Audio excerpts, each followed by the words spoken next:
আমি মির্জা ফখরুল ইসলাম আলমগীর সশ্রদ্ধ চিত্তে শপথ বা দৃঢ়ভাবে ঘোষণা করিতেছি যে আমি আইন অনুযায়ী বাংলাদেশের রাষ্ট্রপতি পদের কর্তব্য বিশ্বস্ততার সহিত পালন করিব। আমি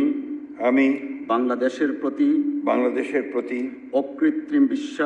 অকৃত্রিম বিশ্বাস ও আনুগত্য পোষণ করিব। আমি সংবিধানের রক্ষণ সমর্থন ও নিরাপত্তা বিধান করিব এবং আমি ভীতি বা অনুগ্রহ অনুরাগ বা বিরাগের বশবর্তী না হইয়া সকলের প্রতি আইন অনুযায়ী যথাবিহিত আচরণ করিব। ধন্যবাদ।